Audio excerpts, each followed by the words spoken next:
Good afternoon, everyone. Thank you for taking the time to join us for the Zeald webinar series, Keep Calm and Get Digital. My name is Rhonda and I will be your moderator for today's webinar. Every week we're discovering new challenges happening in the marketplace and we're paying attention to these challenges and designing webinars to help you navigate through. I think the whole country had a sigh of relief at the government's alert level announcement on Monday. And I know I definitely am looking forward to going to level 2 tonight.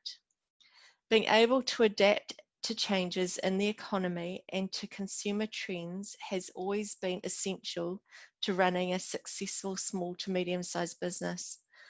COVID has just highlighted that the ability to adapt and transform your business is not just a nice to have consideration, but an essential to business survival. Our webinars are full of information that can guide you on how to support your business in adapting and changing.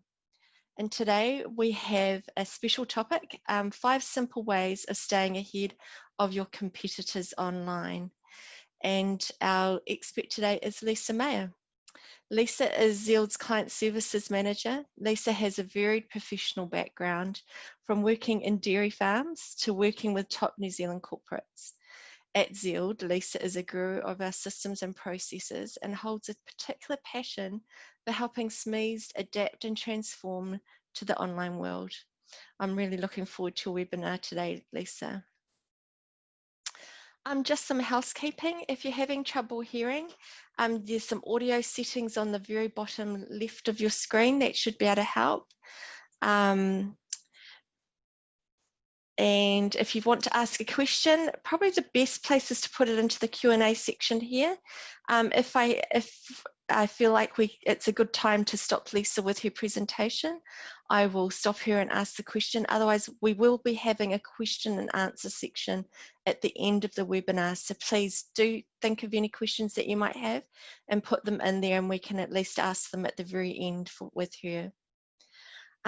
If you do raise your hand, it means that you're wanting to speak live on the webinar, so just watch out for that one.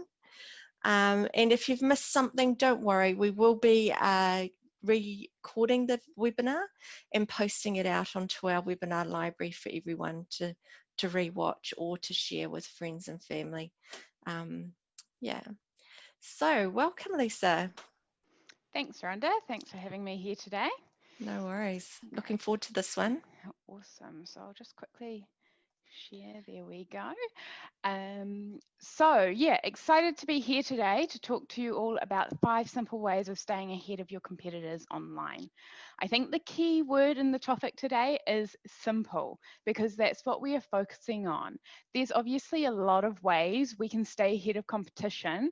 However, the more advanced these methods get, the more likely they are to get deprioritized. So today's webinar is focusing on some simple ones that you can be starting to incorporate into your day-to-day business life. So in particular, what we are covering off today is Google My Business, competitors analysis, customer service, conversion, and adaptability, which I think is a big one in our post-COVID-19 world. So to kick us off, you know, we all remember the Yellow Pages days, I hope, but every business was in the Yellow Pages. Some would have even paid to have a bigger ad version than others, and it was a fantastic business directory listing site. Translate that into today's digital world, and we have Google My Business. So Google My Business is a free and easy to use business listing from Google. It provides a platform for you to be more visible to your potential customers when they are searching for your business, keywords around your business, or that particular category. So what is important is utilizing Google My Business to really propel and you know, outdo your competitors in this space.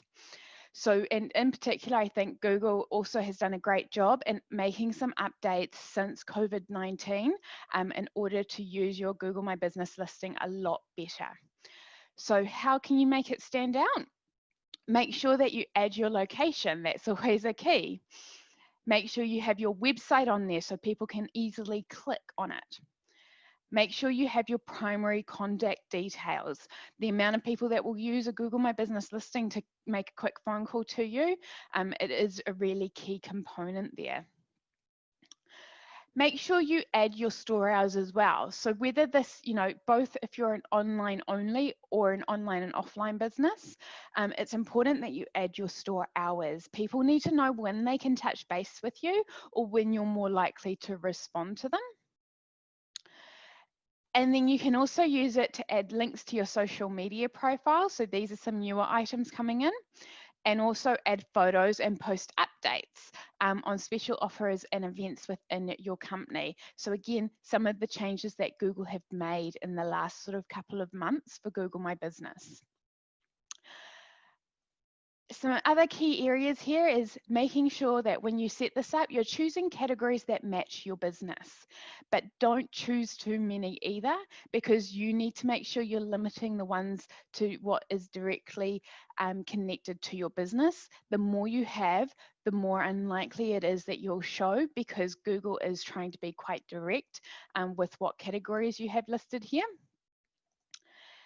And then last but not least, and it's probably one of the most important ones, get customers to review your services or products on your Google My Business page, and then also respond to these customer reviews and feedback.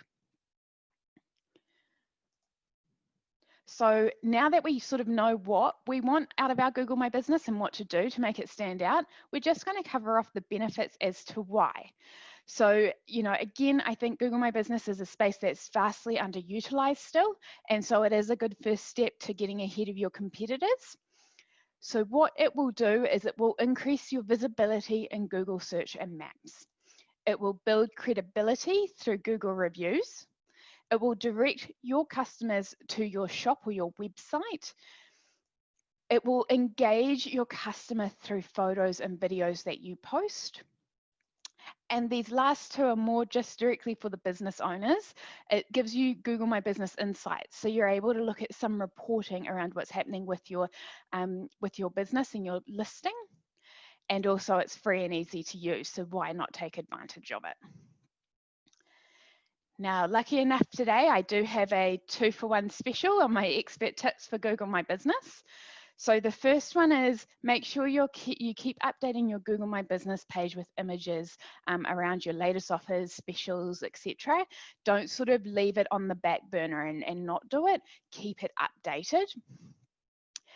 And then also get into the habit of asking for Google reviews from people who have tried your services and products. The more you can get, the better for you. Yes, there are obviously the fact that you could get some negative ones, but that's still, getting a review and how you respond to that is how your customers will see you. So next up today, we have competitor analysis. So there's no point trying to do better than your competitors if you don't know who or where they are. And while I certainly don't recommend making business decisions simply because they are doing it, it can offer you some insight into engaging your customers and what is working for them and what is not. So what is a competitor analysis? A competitor analysis is the process of collecting and analysing information about businesses that you are directly or indirectly competing with. The goal of competitor analysis is to get a data-driven findings of what your competitors are doing, what impact on your business success they present, and identifying the weak points that your business can capitalise on against your competitors. So now we're going to go through some steps in order to basically do this analysis. So number one, identify your top competitors. So for some people, top competitors, you may be in a niche market and there's only 1 or 2 of them, or you might be in quite a diverse market and so you might end up having about 10 of these. Try and not make it too big a list, but also then if you are in a more diverse market with more competitors, don't limit yourself by only looking at 1 or 2 as well. So how can you do this? You can go through a Google search for similar keywords as what you would look for your business for. You can ask your customers, you know, where did they hear about you? Are there any competitors they're aware of? You know, who else do they go to for these? And you can also search through social media platforms to find competitors, again, by using keywords similar to what you would use to find your business. Step 2 then is setting your criteria that you will need to analyze the data from. So for this, you're thinking about price. So if you're selling products, do our prices match? So getting that price information.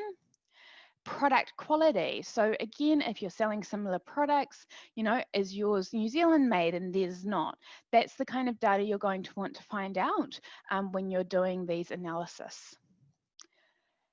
Digital marketing channels. So what areas, social media, online, offline marketing are they doing, and where can you see some success with that? Customer service. What types of contacts do they offer for customer service? I know something for me just on this one. There's some websites I go to and they have absolutely no way for me to get in touch with anyone at that business. And for me, that drives me away straight away, because I know that if there's a problem at all, I can't reach out, and that deters me a lot. And then sales. So what offers, sales specials do they have for people? And, you know, it's not just e-commerce and people selling products online. This also relates to services. So, you know, are you an accountant, and do your competitors offer a free 15-minute, you know, discussion to see how we can help? Things like that is what you're looking for there. Now, step 3 is to determine your competitors' digital marketing efforts. So here is sort of delving a bit deeper to actually see what their reach is. So what you're looking for here is what platforms do they use? So websites, social media, do they do offline marketing, radio marketing? And then what type of content do they use? So are they online with videos? Are they online with image and text, or are they just using text? And then last of all, one that, you know, is a bit more complex, and again, you might not have the time to quite get to this end of it, but what does their social media strategy look like? So if they are on social media or even Google ads, are they sort of advertising to quite a broad range of people? Are they sort of keeping it quite simplistic? Are they even running ads? So the next bit here then is completing the SWOT analysis. So this is strengths. What are the competitors that you like, or you look towards as being one of your main competitors? What are they doing right that's helping them see results? Then looking at their weaknesses. So what are things that aren't delivering any return on investment, or most of their customers complain about? So yes, using bad reviews and bad feedback to point out those weaknesses. Opportunities. So are there gaps or opportunities that you can capitalize on to get ahead of them? So my example before, let's say they don't have any contact us details. It might be as simple as just having a place to contact for your customers to contact you. And then threats. So what kind of threat does your competitor's current strategy pose for your business? So here, you know, it could be that their price is very, very cheap, and there might be some other reasons for that. They might have their product created and made offshore, and therefore they're offering a lower price. And so although you might not be able to lower your price down to that because of margins, you may be able then to start capitalize on pointing out that it's NZ made or something of the like. And then step 5, which is always key whenever you're doing an analysis, is start listing down the results or your outcomes from that, and take action. So put a plan in place. So create a new digital marketing strategy using this data that you've collated, or configure your existing one according to the results of this analysis. And then also take advantages of those weaknesses, maximize the opportunities, and address any threats that might be there. And so my expert tip in particular, when looking at competitor analysis, it is quite a broad and can be quite an in-depth area and space. So what my expert tip is here today is 3 areas I think you should start with. So the first is compare social platforms they're using. So it's going to be quite easy to see if they're using Facebook and they're quite successful in it and getting engagement in the posts. And if they are, you know that's an area you could potentially target as well. Do Google searches for keywords and see if they are running Google ads, or if they are ranking higher than you in SEO rankings. So that is quite simple, because if they're ranking higher than you in SEO, so search engine optimization, then that could be how you're going to target by having your own search engine optimization strategy. Or if they're running Google ads, it might be a consideration that you need to start competing in that space as well. Then also take a look at their website and see what they offer. So see the prices or the services they are offering and where they're similar. And then also review and see what you do different, because that difference is what you can capitalize on to have people go with you instead of them. And also you can make sure that you're standing out from them by seeing what you can offer additional to your customers. Now, the next area is customer service, and I think this is one of the key areas. So starting off here, I got a couple of facts here. So 93% of customers from a HubSpot research are likely to make repeat purchases with companies who offer excellent customer service. And the second one here, 77% of customers would recommend a brand to a friend after having a single positive brand experience, and that's from the Tenkin Group. So it's so powerful, customer service, and what it can do in a business. When I was looking at these facts, there were so many other percentages and details from research that just showed that people are now starting to not so much worry about the product, but the brand and the customer experience behind it. And it will be a deciding factor on who they go with. For me, I had this experience on the weekend. I was out looking for a new home appliance, and my customer experience is what made me decide to go with that person and that company in the end. The reason for that being is actually they misinformed me. When we were talking originally, they misinformed me. They told me some wrong information, and in my head, I'm like, that's not what I understood. But what made me go with them after they misinformed me is she actually found me afterwards, and she came up and she apologized that she had gotten confused and that this was the correct information, and again apologized that she had provided me wrong information the first time. So for me, I think that accountability and the fact that she came and found me after she was wrong just made me go, great, you actually wanted to make sure I had the right information and took that care to find that out for me, and then come and apologize that you did provide me with something wrong in the first place. So it is very key, I think, and it's something that you can always work on. So 3 key areas I think that there are within this space for customer service is customer engagement. So keeping your customers engaged. Whenever I've looked at what we can do better with customers, regardless of whether feedback's good or bad, it is about just having engagement with customers. Letting them know you're there is a key thing.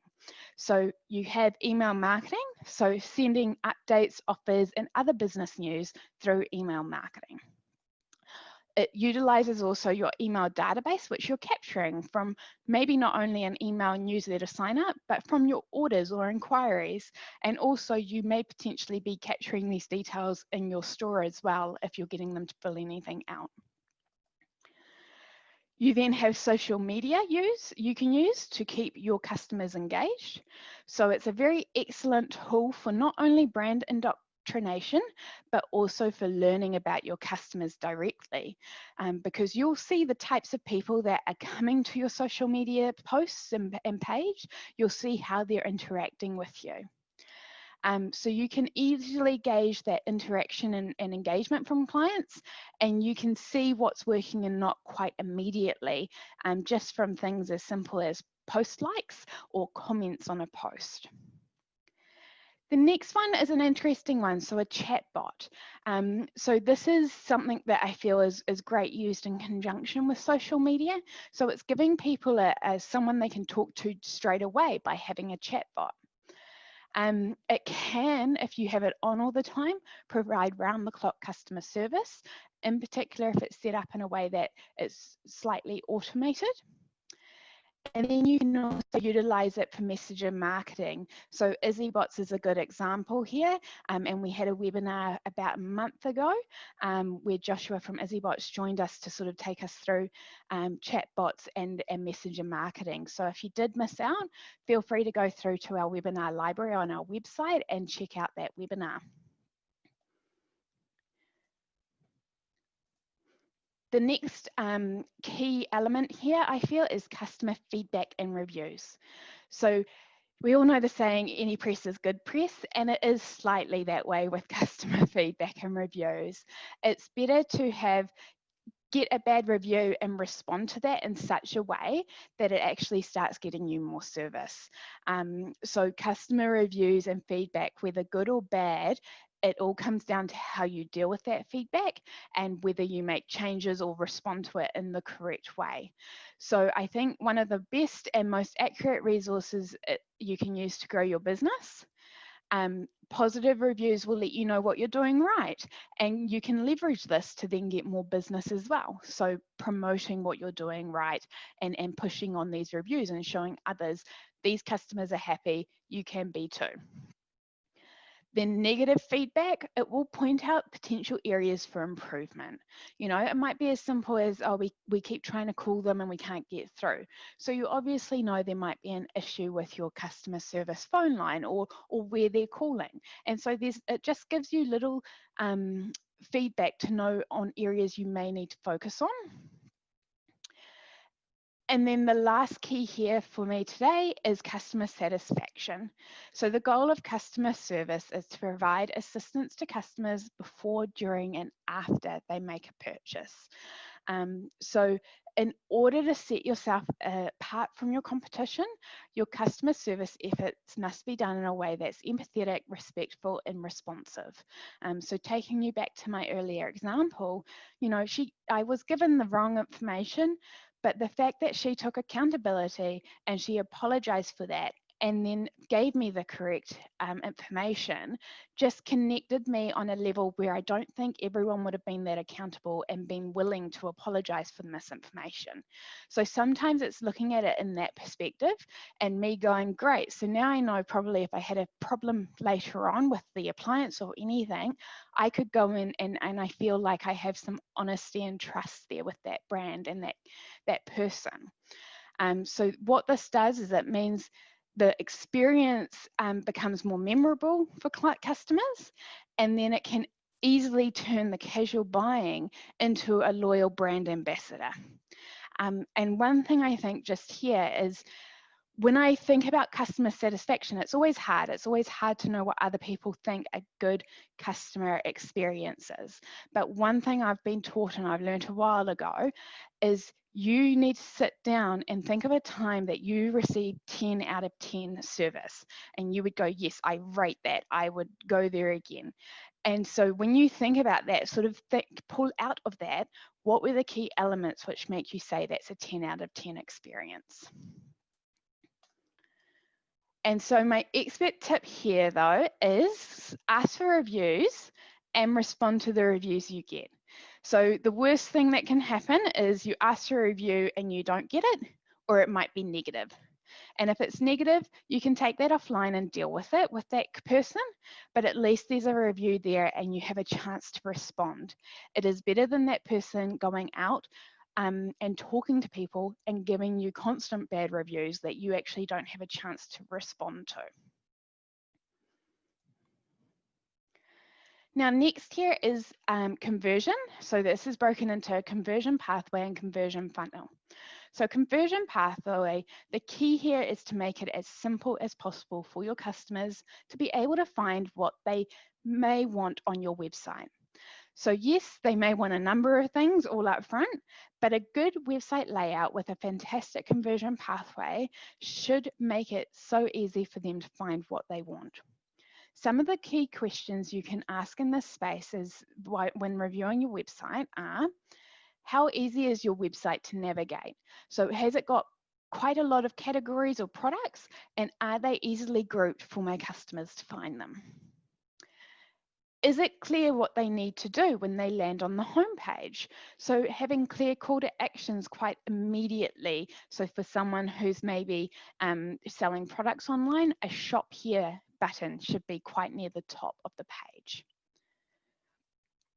Is the checkout or inquire button clear on the checkout and the form page? So now as we're moving through the process, making sure it's very clear that when we get to a cart or we get to a form, that there's quite a logical system to fill out the details that are needed and then proceed to checkout and payment, or proceed to submitting the inquiry information. Also, another factor that I think sometimes gets overlooked is, do I have an intuitive search function on the main header of my site as well? So quite often people are starting to get used to searching. Google search obviously helps with that a lot. People then expect to come to a website and still continue searching. And then something that's quite simple but often overlooked is common information easy to find? So here I'm talking about phone numbers, addresses, and store hours. Is this information quite clear and easy to find? Because quite often you'll find people are coming to your site to find this out as well. So now you've taken the time to sort of review your website and conversion pathway. The next thing to do is use data-driven results, so Google Analytics, etc., from your marketing and website to see if there are any issues with your conversion funnel. So your conversion funnel is essentially expanding on the conversion pathway. Is it making your clients do what you want them to do? So when you review your conversion funnel and how it's being translated through your digital channels, you need to look at conducting a conversion funnel analysis. And this will be used to discover where your potential customers are dropping off in the conversion process, fixing leaks in the conversion funnel, and also boosting conversions through funnel optimization. So just going back to fixing leaks in your conversion funnel, quite often a website can be a quick leak that you can fix in a conversion funnel, and it might just be making your navigation a lot simpler for people to use. So that's just an example of something there. And then when you look at boosting conversions through funnel optimization, then you're looking at boosting the experience they have on the website. So first of all, you've made it simple to navigate to what they want, and then you're making that page be optimized so that they carry on through that pathway. Expert tip here. A clear pathway to purchase or inquire in your website is key, and it's always one of the simplest things to fix as well. So very much believe if there's not much else you can do around that at the moment because of time, just do that one thing by making sure it's a clear pathway to purchase or inquire. So the next point and my last simple way today is adaptability. And look, I'm not going to go on about it for too long, but one of the major areas we realized separated businesses during the COVID-19 initial lockdown this year is adaptability. Those who were willing to and ready to adapt their business and business plan to move forward online did. Those who did not, yes, some of them are still running, and most of them are. However, they are not running to their full potential and are now trying to catch up with others who have already gotten that head start, especially in the digital space. So, but you need to remember that COVID-19 is not the only thing that happens in the world and businesses need to be adaptable with. So I think it's quite important that people realize that in the rapid pace of digital business environment, change is a constant that business owners can count on. Google continually develop algorithms. Facebook currently keep changing how they make layouts and make their ads run. These are all constant changes that you can rely on happening as they grow with the data that they get. New technologies, customer trends, and digital marketing trends are being introduced into the market offering with better ways of doing things for your business. So your ability to be flexible and quickly adapt to these changes is what will set you apart from your competitors. Sorry, wrong word there. So change in digital marketing is one. So things to watch out for in this space. New digital marketing trends and how to incorporate them into your strategy. new platforms for organic and paid promotions. So, what's the next social media platform that's going to take off? At the moment, it's TikTok, but Facebook's also starting to make some changes to their platform to support digital strategies going forward. Also new content types and strategies. So over time, we've moved from mostly text-based to image and text-based, and now we're moving a lot more into video because people love watching video. Another area to take into consideration here is change in technology. So there are new technologies available to always improve your business processes, your internal communication, and also the quality of your products and services.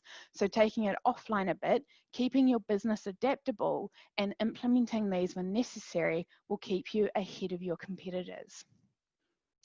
And then also the most unpredictable behavior here is a change in your customers. So customer behavior and expectations are constantly changing. We saw, over the last few years, a rise in that good old avocado, and now every cafe has smashed avocado on the menu. That's a whole change in customers. Could someone have called that previously? Probably not, but it's been a trend that's comes up, and who knows what the next one might be.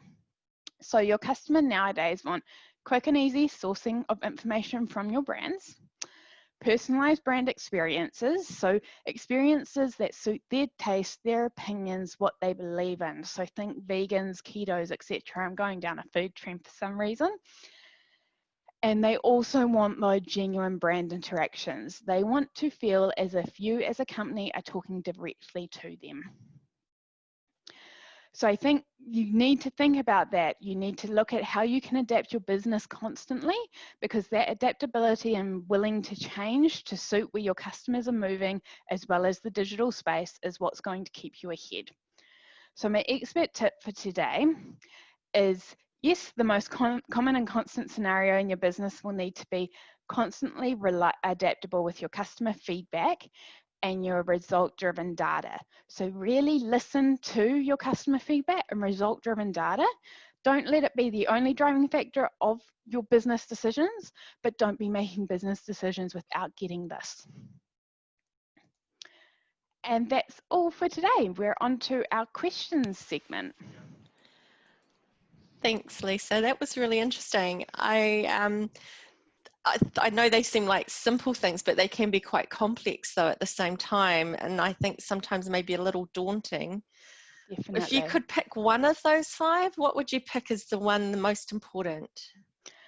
Oh, that's a tough one. I think for me, it's customer service. So it's often the easiest one to fix and implement some simple policies around.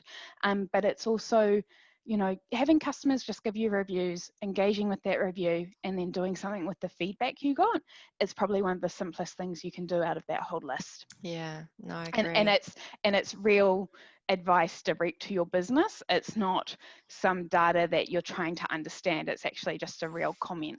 Some feedback, yeah. Look, we have time for some questions for Lisa. So if you have any, if you pop them through on the Q&A section at the bottom of the screen, I can ask Lisa the questions. But Lisa, I have got a couple that actually didn't come from this webinar, but from a previous one. But I think they relate to the topics that we've had that you've shared today. One is, how do you recommend you handle a bad Google review that you think is malicious and has actually been put there by a competitor? Well, not an ideal situation, but they do happen. And especially if you do feel it is written from a competitor, then I believe there's 2 key steps here to deal with this. So first of all, respond. No matter what, just respond. And if it's quite negative and you don't really want to put too much detail into it, so generally when it's a negative comment, what you're looking to do is respond and take any further interaction or discussion offline. So as an example here, sorry to hear that, would like to discuss with you further to improve or make it better. Please call us or email us your details on and provide some sort of offline, whether it's a phone or an email address to contact. And then secondly, if you do think that it is it is a competitor and it's malicious, you can actually report it to Google, but don't rely on that, because it's down to them to decide whether they think it is inappropriate or a competitor that's just done that. And so it's always best to have the response there, so it shows that you've actually dealt with it as well. Yeah, no, good idea. Thank you, Lisa. Sally's got a question here. What would be the magic number of categories to put on Google My Business? I wish it was that simple. There isn't really a magic number, but don't just be trying to find any keyword or anything like that. If you're a cafe, for example, you know, you're probably going to select cafe, maybe restaurant, and then maybe something around food. And if you do takeaway or delivery, don't then try and be like, oh yes, we serve pork and we also do beef and we're vegan, but we're also keto. Like, don't be trying to just add in all these keywords and categories. Just stick with some main ones to identify your business on Google My Business. But then think about those additional keywords and adding it into your website and your search engine optimization there. Would you kind of think about what makes you different from your competitor? You know, so if there's a cafe down the corner, you know, what's different about your cafe? Maybe your one's child friendly or something like that. Yeah, You know, definitely. You can yeah. list those sorts of things. And very good point. And, you know, something, I went to the physio the other day, and something that I felt they should list is they're actually got accessibility options for people, which for me, for a physio, I'm like, oh, that's brilliant, because I've also been to physios where it would actually be quite hard to access them. Yeah. I've got another question here. I tried to get Google My Places card sent to me several times, but not got it yet. Is there anything else I can do to get it? Because I can't get it set up till I get the code. Yeah, that is a bit of a hard one. Generally, what Google asks for you to do is to reach out to them to actually get a call back at that stage, or to fill out a form just to let them know it's not being sent to you correctly. They have different ways that they can manage it, but I guess the one thing with the postcard is it's confirming that your business is actually at that address. So that's why it's so important, but they do have other options on their website, and it generally, I think you can just Google, I didn't get my postcard for Google My Business, and it'll give you those options. Yeah, no, definitely. I know there was a delay recently with COVID because they had to have people working from home, so it took them a while to get some of their staff working from home. Yes. So I think there was a delay in getting the postcards out, and I think they had that on their site telling people. So I think if you don't hear from them in a couple of weeks, would you say just give it another go? Yeah, definitely. If it's your first time, just give it another go, kind of thing. But if it's been a couple of times, that's when you'd want to reach out to Google. Yeah. Okay, so I've got a question here. I have a Facebook account, but I do not have many followers. Should I bother continuing to post to it? Well, I think there's sort of a couple of different answers to this question, but the simple answer here is yes. So Facebook and any other following on social, email, websites for businesses take a while to build. So don't expect it to be have a lot up front. However, I think what the more important thing to focus on here is, why do you not have many followers? So now take it a step back further and look at your competitors. Is Facebook working well for them? Are your customers even on Facebook? Because they might be in the same situation. They don't have many customers because you're not on the right platform. So is it something where you're actually more suited to now start looking at LinkedIn or just your email database? I think you should then, there's a lot to this, you could actually take a look at your website. Are you asking people to go and look at your Facebook page? Are you asking them to engage there? Are you sending out order confirmations and having a, like us on Facebook page? Comment. So there's all these areas where you can be growing that following, but it's still a good idea to be posting on them, especially if you want to grow it. I think another thing you can also do is consider running like a competition on Facebook with your current followers where they have to like and share, so it tries to reach out to their audience. So that's also another space to go.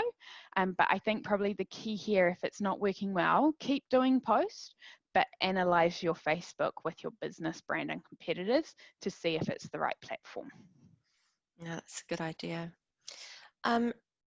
last question that I have, but if you've got any other questions from the attendees, if you just want to pop them through, we might be able to take one or two more other than this one, but this is the last one that I have. When I search for my own brand on Google, my competitors' ads display, what can I do about that? This is a good one, and it's actually a common scenario that I think comes up for a lot of people. So what the most common cause of this is that your competitor is simply using your brand as a keyword. And there's not much you can do about it in terms of, you can't force them to stop doing that. I think probably the best display of this is Pizza Hut and Domino's. So Domino's actually bid on the word Pizza Hut. And so every time you look for Pizza Hut, you get a Domino's ad. I don't know if they're still doing it, but there was a big thing around it. So really what the best thing to do here though is look at running an ad campaign that's basically a brand protection campaign. So what will happen is then people will search for your brand name and you will show on the ads. While it depends on your budget and some other factors there, you're more likely to display first because your URL, your website, and your brand name supports that you actually have more, I guess, quality is what they call it, towards that keyword or that name. And so it won't stop the competitors from showing, but you would actually rank a bit higher than them in terms of it displaying first. Awesome, thank you, Lisa. Well, I think today's webinar has been really helpful, especially the 5 tips that you've given. I think if a business owner followed them, they would find a lot more success and streamline their business. Definitely. Thank you, Lisa. Thanks, Rhonda. As a nation, we've done level 1 well before. The uncertainty is that we don't know how long things can remain good or how big a chance it is that we will have to go back up the alert levels. But what we do know is that how people buy and how businesses sell radically changed in March 2020. And that you have an opportunity right now to refresh your business's digital strategy and refine it in the new post-COVID-19 world. Take this chance to put some digital foundations in and processes into your business plan and get ahead of your competitors. It is our prediction that businesses who keep themselves adaptable and listen to their customers and the data will continue to see success online and offline. Our recommendation is to get the quick fixes in place first, so you are not sweating the small stuff. For example, if it's too hard to complete a purchase on your website, get it fixed. If customers are complaining because your business doesn't respond to emails, fix that. Get the emails replied to. Then you can focus on your conversion funnel and data-driven results analysis. Zeald has helped over 15,000 businesses transform digitally over the last 20 years. Zeald provides services through Regional Business Partners Program, and we also provide a free digital strategy or website audit session with our team of experienced digital business strategists. Feel free to get in touch with us on our website, zeald.com, if you'd like to hear about more of either of those. Zeald also launched our Get E-commerce movement, or GEM is what we're trying to call it, to help Kiwi businesses get online as soon as possible. And this is where we're giving away free e-commerce websites to help people to digitally transform their businesses. Our next webinar will be next Wednesday on September 30th at 2 p.m. and it's marketing tips for seasonal success. It's going to be a real cracker one. Get the pun? As we prepare for Christmas and for all those seasonal sales that are generally coming up before then. Now's the time to get ready for them, and this webinar will give lots of tips to help through that period. We have a library of webinars full of great helpful content, so please just go to zeald.com to look up the webinars, past webinars and this one if you're wanting to rewatch it as well. Real special thanks to Lisa. I really appreciate you being with us today and sharing your expert help, and I really look forward to our next webinar next week, and I wish you all a good day and good luck. Thank you.